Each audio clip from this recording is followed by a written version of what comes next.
এই যে দেখা যাচ্ছে আমাদের সাদা পাখি,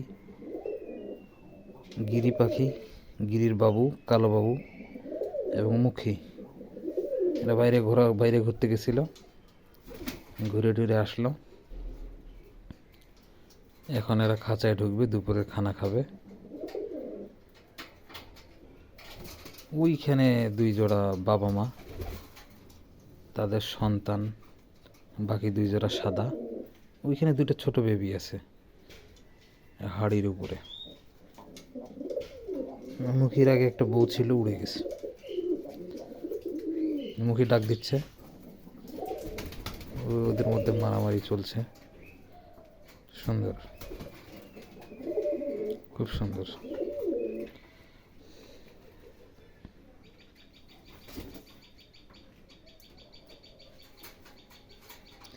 গিরি আমাকে কিছু বলতে চায় এবং বলতেছে কিছু।